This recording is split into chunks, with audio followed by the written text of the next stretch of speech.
जियाउर रहमान ने कहा कि हमारी बर्बादियों पर न इतराओ चमन वालों, हमारी बर्बादियों पर न इतराओ चमन वालों, गुजरनी तुम्हारे सर से भी एक दिन कयामत है।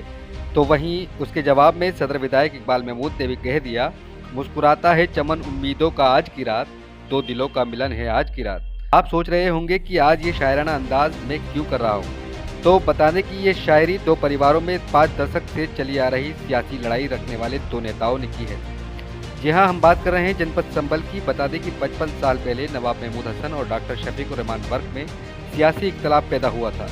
तब से ही इन दोनों घरानों में सियासी जंग चली आ रही थी। हालांकि 55 सालों में कई ऐसे मौके भी आए जो दोनों परिवारों को इस सियासी खटास को दूर करने का मौका मिला, पर यह सियासी खटास दूर न हो सकी।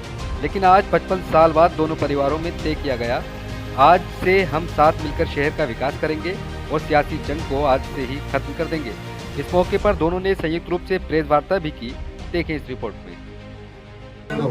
एक संभल की सियासत लंबे वक्त से दो जगह बटी हुई थी और दादा मोहतरम शफीकुर रहमान बख्श साहब और नवाब हमारे चाचा नवाब इकबाल महमूद साहब के वालिद मोहतरम आपस में बीच में राजनीति थी, बीच में अलग अलग थी। लेकिन एक बार पहले भी मौका आया था एक होने का, लेकिन किसी वजह से वो बात नहीं बन पाई। आज ये मौका जो 2024 के लोकसभा के इलेक्शन में दादा मोहतरम की सरपरस्ती के बाद में आया है, तो इंशाल्लाह मेरी पूरी कोशिश ये रहेगी, बल्कि कोशिश नहीं रहेगी, मैं निभाऊंगा इस चीज़ को। जैसे मुझे आपने यकीन दिलाया है कि आज मैं हाजिर हुआ हूँ, कल आप तशरीफ लाएंगे, ये रिश्ता सिर्फ इलेक्शन तक नहीं बल्कि जिंदगी भर तक कायम रहेगा। इनके घर भी हुआ था, मगर इन्होंने कुछ हमारे देर से खबर दी, मगर देर आया दुरुस्त मैं ये समझता हूँ कि जियामिया यहाँ आए हैं तो अपना दिल बिल्कुल साफ करके आए होंगे। हमारे और आपके बीच में जो दरार थी वो खत्म करने आए होंगे। संभल की तरक्की भी रुकी हुई थी और मैं समझता हूँ जब हम और ये दिल से मिलेंगे और संभल की जनता का ख्याल रखेंगे तो संभल दिन पूरी रात चौकी तरह पार्टी छोड़ करके नहीं गए, 2-4 लोग गए हैं, बाकी समाजवादी पार्टी के प्रति जो वफादार थे आज भी समाजवादी पार्टी के साथ हैं।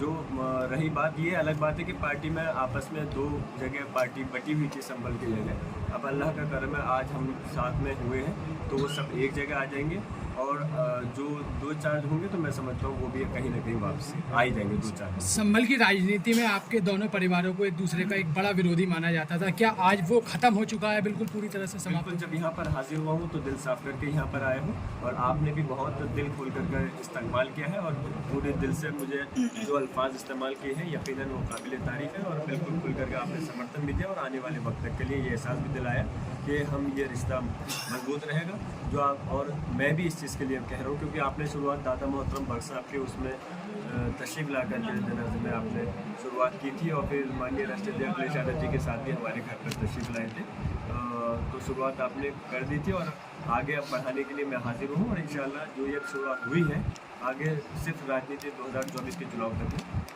जिंदगी भर इंशाल्लाह ताला है। जी साहब, जिस तरह से अभी एक भाजपा नेता का एक वीडियो वायरल हुआ था उसमें ये था कि वो अपने पार्टी कार्यकर्ताओं को टिप्स दे रहा था कि चुनाव के दौरान विपक्षी दल अगर ज़्यादा वोट डालें तो वहाँ हंगामा करें। ये वीडियो वायरल हुआ है, क्या कहेंगे इसको लेकर? मैं यही कह रहा हूँ, देखिए ये तो सिर्फ और सिर्फ भारतीय जनता पार्टी साजिश के तहत इस टाइप की रणनीति का काम करती है और मैं जगह जगह जहाँ जा रहा हूँ वहाँ पर यही समझाने का प्रयास कर रहा हूँ कि बीजेपी ने, मैं पहले जो आपसे कह रहा हूँ इस चीज़ को भी आप खासतौर से दिखाइए। बीजेपी ने अभी जब लोकसभा का चुनाव से पहले वोटिंग का टाइम था तो एक साजिश के तहत अपने तो वोट बढ़वाए और हम लोगों के समाजवादी लोगों के वोट घटवाने का काम किया। दूसरा, अब ये साजिश रच रहे हैं जो कि वीडियो वायरल हुआ है, इनकी मानसिकता इस तरह है कि किसी भी तरह से समाजवादी पार्टी के वोटों को रोके, जहाँ पे मजबूत बूथ है वहाँ पे लड़ाई झगड़ा कर करके रोकना है। तो मैं चुनाव आयोग से ये कहना चाहूँगा कि जहाँ विपक्ष के लोग हल्का सा भी अगर कोई अल्फाज कहते हैं तो तुरंत उनके खिलाफ मुकदमा दर्ज कर दिया जाता है। मैं कहूँगा कि सिर्फ एक आदमी को जो इसमें गिरफ्तार किया गया सिर्फ सीमित नहीं है, इसके पीछे बहुत लंबी चेन है और इसके अंदर प्रत्याशी और बीजेपी के बड़े बड़े नेता शामिल हैं। इसमें उन सब के खिलाफ मुकदमा दर्ज होना चाहिए और कार्रवाई होनी चाहिए। और चुनाव आयोग के ऊपर ये बहुत बड़ा ये निशान है, सवालिया निशान है चुनाव आयोग के ऊपर कि जो संभल लोकसभा क्षेत्र के लिए है।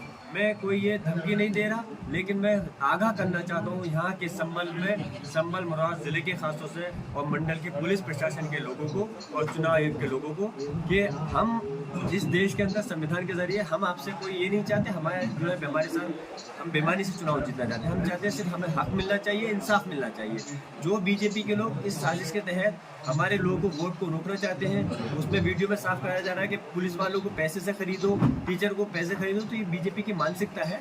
तो इस टाइप से जो खरीद फरोख्त का ये काम कर रहे हैं, इस पूरी चैन का पर्दाफाश होना चाहिए और सब लोगों की उनकी गिरफ्तारी होनी चाहिए। और संभल लोकसभा क्षेत्र में चुनाव आयोग ये सुनिश्चित करें कि यहाँ पर किसी प्रकार की लोग आने वाले वोटिंग के दिन कोई घटना नहीं होनी चाहिए, कोई बेईमानी नहीं होनी चाहिए। हमारे लोगों को जो वोट रोकने का प्रयास किया जा रहा है, अगर ऐसा होगा तो यकीनन एक बहुत बड़ा संविधान का धज्जे उड़ाने का काम होगा और इस चीज़ को हम कतई बर्दाश्त नहीं करेंगे।